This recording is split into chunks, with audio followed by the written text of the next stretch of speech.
Now we're going to get away from the Gauss-Jordan for a little bit and look at matrices, not equations, just matrices. Basic operations, we're going to look at addition and subtraction in this video, and later on we're going to be looking at multiplication of matrices, but that's in the next video. So matrix equality. Two matrices are equal if they are the same size and if each pair of corresponding elements are equal. Addition of matrices, the sum of two m by n matrices, x and y, is the m by n matrix x plus y, in which each element is the sum of the corresponding elements of x and y. So in order for me to add matrices, they must be the same size, and whatever elements in row 1, column 1, I add it to row 1, column 1 of the other matrix.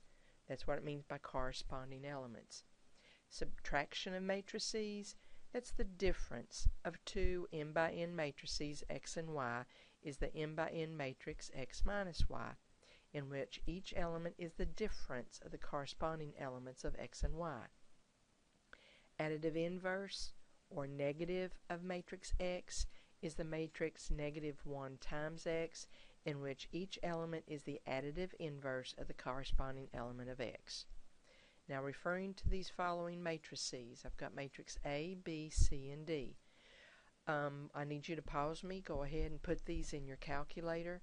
When you go to your second matrix, notice I've already got mine in, so go over to Edit, and put in matrix A by indicating the row, how many rows and columns it has, and then once you have that in, you have to do it again for matrix B, C, and D. So pause me until you get those in there.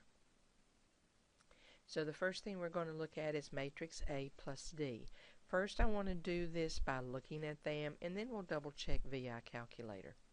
So matrix A, I just brought matrix A down, and then I'm going to add it to matrix D. So now they are the same size. Matrix A is a 2 by 3, D is a 2 by 3. So if I add corresponding elements, negative 5 plus 4 will give me a negative 1, so that would be my answer here. 1 minus 2, I would have negative 1, and 0 plus a negative 3 will give me negative 3. So my first row should be negative 1, negative 1, negative 3. So that's all we're doing. See if you can get the second row before I move it or say it. If I add this, I'm going to have that plus that will give me 1. 3 plus 1 is 4. And negative 4 plus 7 will give me a positive 3. So now if I wanted to check it on my calculator, let me get matrix A. I don't know why I did that. Matrix A. Okay. Clear, clear, clear. I don't want to do this. Thank you. So, second matrix. This is where you need to go back to names. So I need A plus matrix D, which is number 4. And that's what I've got there. So I could do it both ways, but actually I think it's quicker to do it by hand. But if a test came around, I'd like to double check myself. So let's do B and C. First I wrote them down. B is a 2 by 2, C is a 2 by 2, so I can add those. So negative 1 plus negative 1 will give me a negative 2. 3 plus 4 will give me 7. Negative 4 plus 3 will give me negative 1, and negative 2 plus negative 7 will give me a negative 9. So you can double check that in your calculator, see if that's right. D minus A. Now I'm subtracting here. So I've got to go 4 minus a negative 5.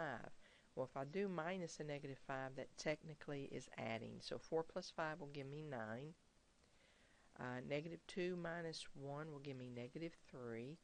Negative 3 minus 0 will give me negative 3. So I should have, what, 9, negative 3, and negative 3.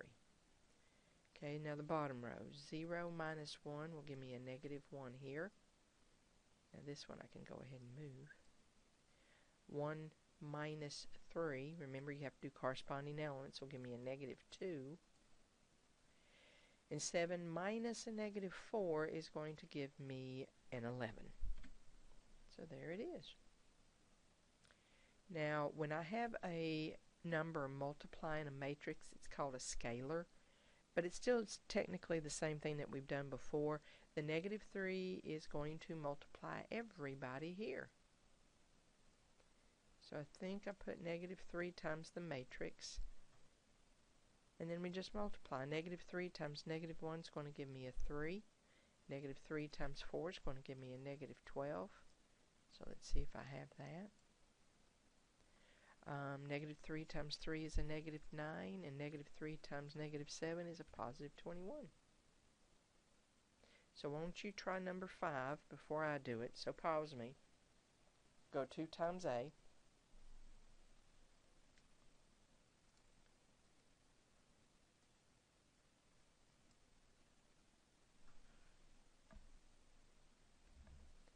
So first row, did you get negative 10, 2, and 0?